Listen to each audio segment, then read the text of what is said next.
Hi there. I guess when you are over the shock of our previous video where I kind of noted online that there is a trend towards possibly crumbling up of the Earth's crust because of the rearrangement of the pressures, the weights on it, because the North-South Pole is melting and because of climate change. You know, if you overcame that shock,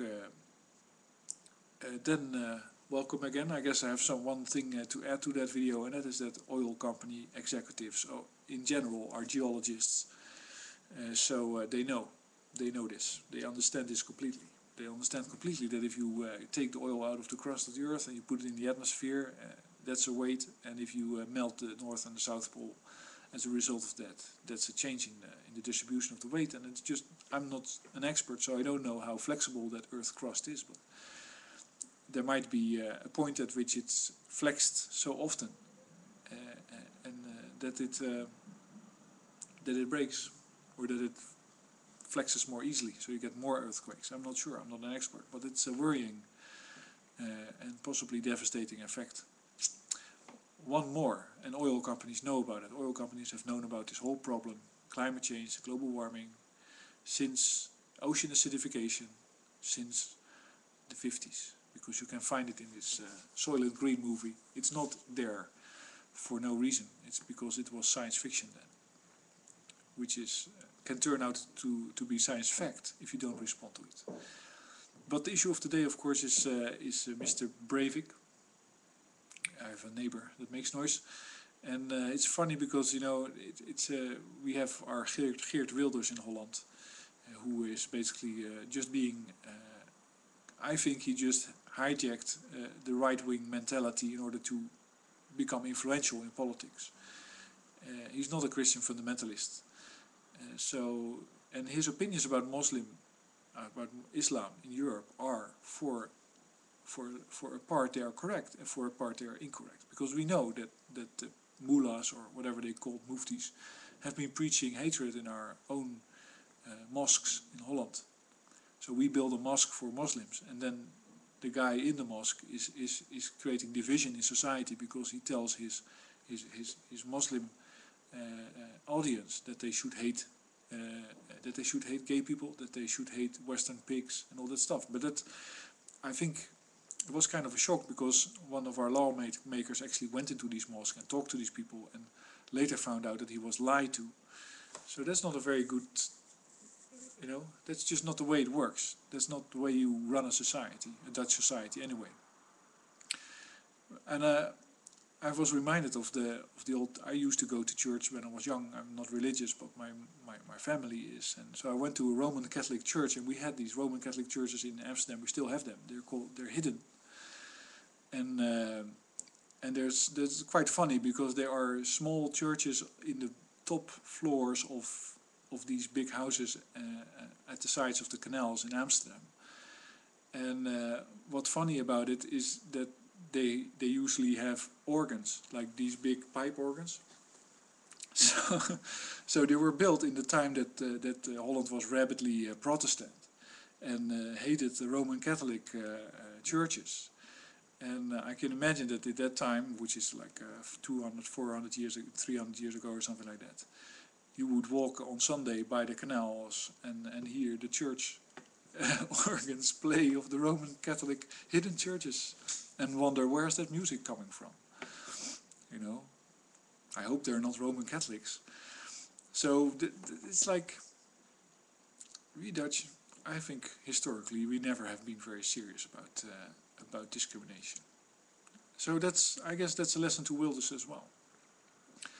And in that church, never was there any division preached. But basically, I was very interested in what they had to say there, not because of it didn't have much religious content, but it had a lot to say about technology and social society.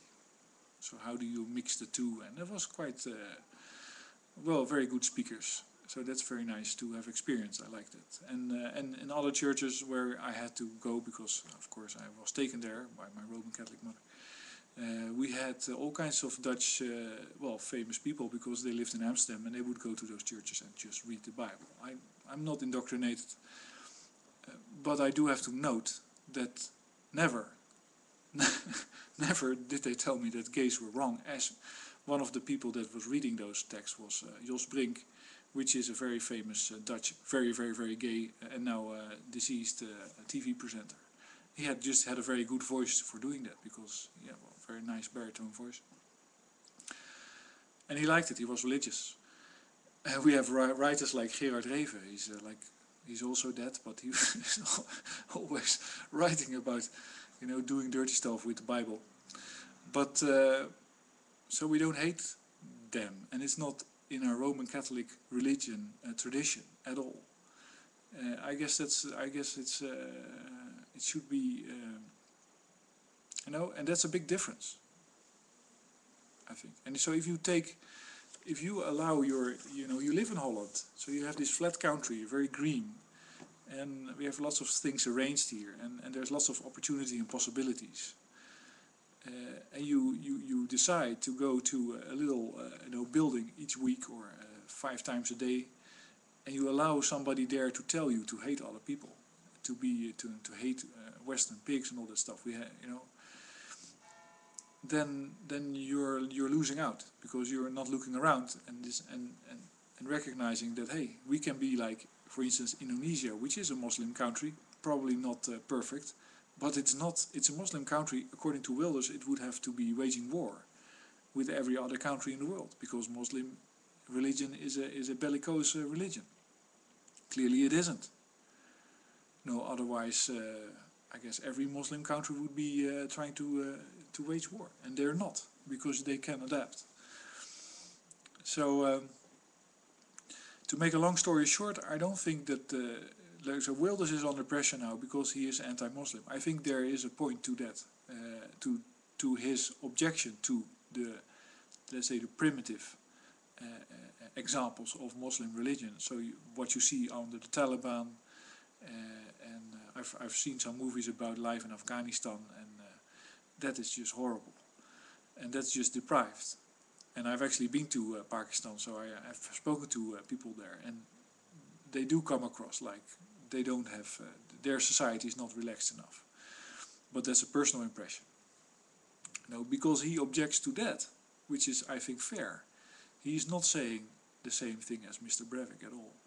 But he still, I think, he also goes too far, once again, because he kind of mobilizes an even unreligious radicalism, kind of a right-wing self-superiority complex breeding, hatred, self-feeding frenzy, where people say, well, these dirty scum bastards, what are they doing in our country?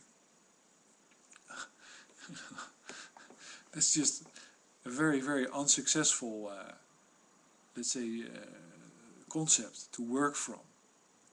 That's a complete waste of time. I visited some countries when I was a student, and one of them was Israel. So I went to Jerusalem, and there you have the different pieces, the different parts of the town. I believe it's the Coptic, it's the Christian, or it's the Jewish, and it's the Muslim part. So the Christian, it's Orthodox Christian, not Coptic. And well, these people, they just go on with their lives. So there is such an antagonism in Israel for many reasons. But if you talk to them, 90% of them, 99% of them say, we just want to make a living.